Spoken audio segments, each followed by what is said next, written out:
हमारे साथ जुड़े रहने के लिए हमारे YouTube चैनल को सब्सक्राइब करें, साथ ही बेल आइकन को दबाएं। नेटवर्क न्यूज की खबरें सबसे पहले देखने के लिए।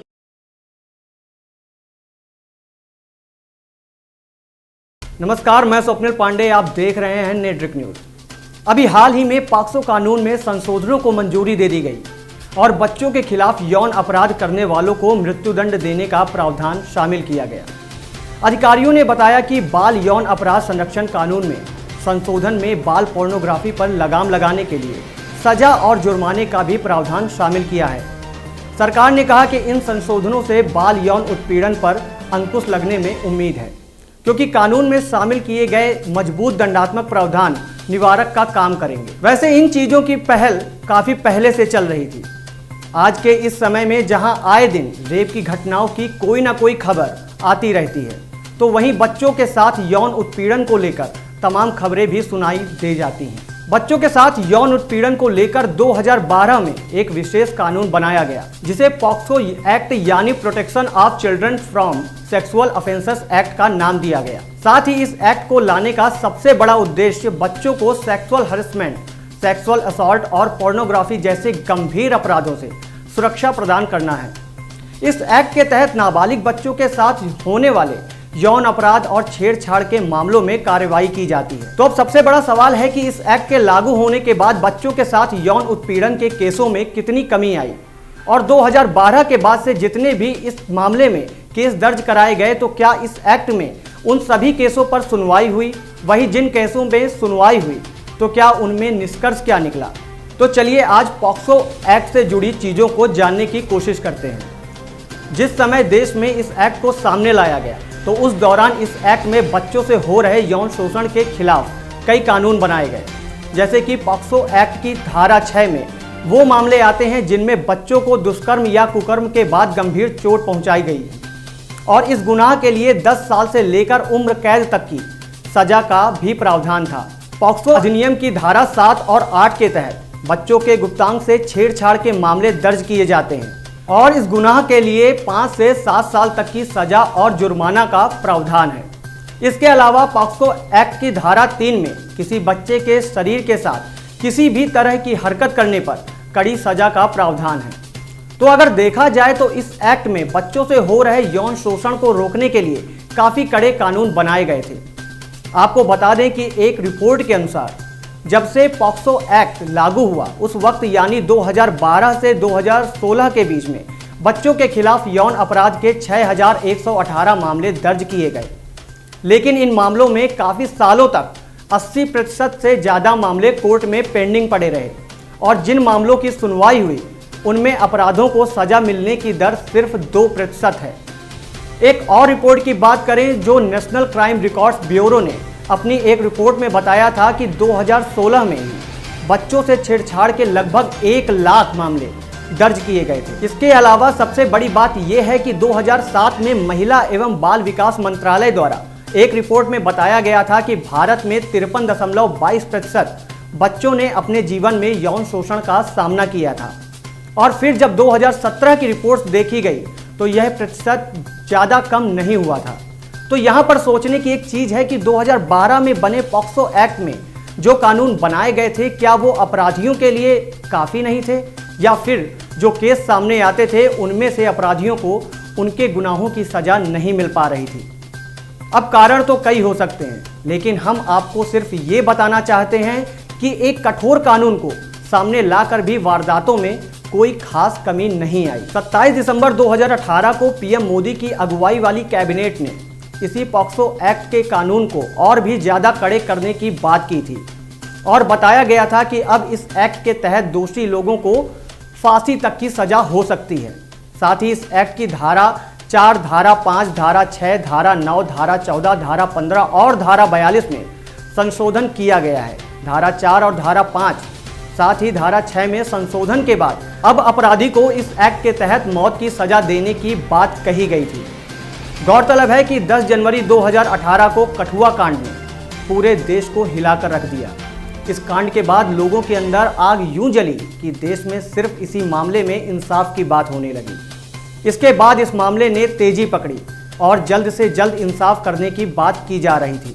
लेकिन देखा गया कि 10 जनवरी 2018 को इस मामले का इंसाफ 10 जून 2019 को मिला, जिसमें सामूहिक दुष्कर्म और उसकी हत्या के मामले में विशेष अदालत ने 7 में से 6 आरोपियों को दोषी करार दिया। यहाँ पर सोचने वाली बात यह है कि ये वो केस है जिसकी चिंगारी पूरे देश में जल रही थी। तो सोचिए, देश में न जाने कितने मासूमों के साथ ऐसा होता होगा। आपको बता दें कि जिस समय देश में कठुआ केस की सुनवाई चल रही थी, उसी वक्त सूरत शहर में 9 से 11 साल की बच्ची से ऐसी दरिंदगी की थी कि उस बच्ची का चेहरा पहचानने लायक भी नहीं था। उसका शव एक खेल के मैदान में झाड़ियों में पड़ा हुआ पाया गया था, जिसके शरीर पर चोटों के 86 निशान पाए गए थे। साथ ही ऐसे बहुत से केस सामने आए जिसमें हैवानियत की सारी हदें पार हो चुकी थी। खैर, ये तो 2018 के केस थे जिनमें आरोपियों को फांसी देने का मुद्दा बहुत जोरों पर था। इसके बाद अगर हम 2019 की बात करें तो एक रिपोर्ट के मुताबिक जनवरी 2019 से 30 जून 2019 के बीच बच्चों के साथ बलात्कार के 24,112 मामले दर्ज हुए हैं, जिनमें 11,981 मामलों में जांच हो रही है और पुलिस ने केवल 4,871 मामलों में जांच रिपोर्ट कोर्ट को सौंपी है। 6,449 मामलों में ट्रायल शुरू है और अगर देखा जाए तो इन मामलों में सिर्फ 900 मामले में ही फैसला आ पाया। अभी हाल ही में दिल्ली के मुस्तफाबाद में 5 साल की बच्ची से हैवानियत का मामला सामने आया था। मासूम को गंभीर हालत में जीटीबी अस्पताल में भर्ती कराया गया था और जब नेट्रिक न्यूज़ की टीम मौके पर पहुंची तो प्रशासन और पुलिस की लापरवाही को साफ देखा जा सकता था। दरअसल बच्ची रात के करीब 9 बजे तक गायब थी, जिसके बाद बच्ची के पिता ने उसे करीब 2 घंटे तक ढूंढा। इसके बाद जब बच्ची के पिता ने पुलिस की मदद लेनी चाहिए तो क्या हुआ, आप खुद बच्ची के पिता से सुनिए। कल यहाँ पे दावत है, हाजियों का हज के जा रहे थे, हमारे दोस्त के भाई हज को जा रहे थे, वो हमारी दावत थी। तो हम खाना खा के 8:30 के बीच में मैं तो लौंडिया को कहते कि जाओ जी आप ऊपर चले जाओ, मैं जा रहा हूँ। लौंडिया थोड़ी देर नीचे रही, उसके बाद आधे घंटे के बाद मुझे घरवाली का फोन आ रहा है कि लड़की ऊपर अभी तक नहीं है। मैं 1-2 घंटा तलाश किया, 3 घंटा तलाश किया, आसपास में जो भी सारे हमारे जितने भी जानने वाले सब ने खोजा, नहीं मिली। फिर मैंने ये कितने बजे की बात है? ये सर 9 बजे की बात है। जी ठीक है। 10 बजे 9 बजे मैं खाना खिला कर फिर मैं चला गया। इसके बाद 10 बजे के करीब मेरे घरवाली का फ़ोन आया कि बच्ची है नहीं। अब मैं पूरा इलाका में अनाउंसमेंट हर चीज़, सारे पब्लिक जितने हमारे जितने भाई थे सब ने हमारी हेल्प की, सब ने कहा कि चलो हम खोजते।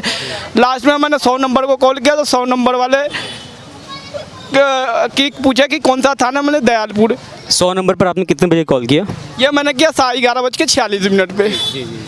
जी उसके बाद आधा घंटे बाद वहाँ से फ़ोन आ रहा है कि आपकी बच्ची दयालपुर से, कि आपकी बच्ची करावल नगर है। फिर मैं सोचा कि कुछ आईडी वाईडी लेके जाऊँ कि बच्ची को लाना है, कोई ऐसे थोड़ी दे दे। फिर मैं जैसे पहुँच रहा हूँ करावल नगर था में, वो कह रही जी जीटीबी है, अब आओ। वहाँ से हम रोते आते चले गए जीटीबी है। जीटीबी में हम रात भर रहे। उसके बाद फिर आगे यहाँ इन्होंने FIR लिख लिया, लेकिन अभी तक कुछ कार्रवाई नहीं हुआ।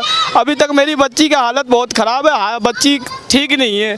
मैंने अपने आंखों से देखा और मैं कहता हूँ ऐसे समाज को थूक है जो अपने छोटे छोटे बच्चे को इतनी बुरी हालत में रखे। उनके भी बाल बच्चे, हर आदमी को बच्चे, सबको एक बच्चा है, उसके साथ हुआ कि इतनी घिनौना थूक है मैं मेरे हिसाब से ऐसे समाज पे कि जो इतने सहते उतने 5 साल की बच्ची के साथ ये कोई है थूक है। वहीं प्रशासन और पुलिस की व्यवस्था पर वहां के लोगों का गुस्सा स्वाभाविक तौर पर दिख रहा था। 10 बजे मस्जिद में पहुंचे हैं जी, अनाउंसमेंट कर दो। मैं काहे के लिए, इनको जी बच्ची चली गई। कब? यहाँ एक प्रोग्राम था, उसमें दावत खाने के लिए गए थे ये, तो उस बच्ची को 9 बजे ये छोड़ के घर पे, उनको घर चली जाएगी और ये अपने काम पे चले गए। अब वहाँ से जो ये आए हैं तो घर पे बच्ची नहीं पहुँची, तो उसकी घरवाली ने कहा नुके भी बच्ची कहाँ है, फ़ोन किया इन्होंने घर पर, नुके आई नहीं, नुके नहीं, तो ये भागे फिर रहे थे। तो 1 घंटा यानी कि 9 के बाद 10 बजे 10:30 बजे के करीब जब ये मस्जिद पहुँचे तो हमने समझाया इनको, मैं कभी सदका निकालो, तो इन्होंने सदके के लिए कहा ठीक है जी निकालता हूँ।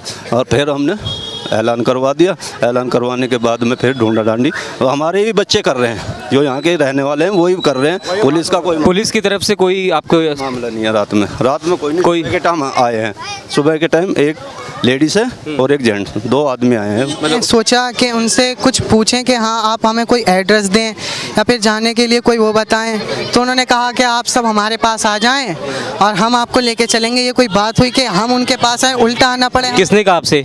जी, ये पुलिस वालों का कहना है कि आप हमारे पास आएँ फिर हम साथ में चलेंगे। ये उल्टा हम जाएँ, ये उनका इतना वो नहीं है कि वो हमारे पास आके कुछ कह सकें या हमसे बात करें, हमसे और कोई जानकारी लें, हमारी मदद करें कि हाँ किसी से CCTV कैमरा की जानकारी लेने में कितनी दिक्कत होती है वो जानते हैं, लेकिन हमें कितनी बात करनी पड़ रही है ये उनको वो नहीं हो पा रहा है।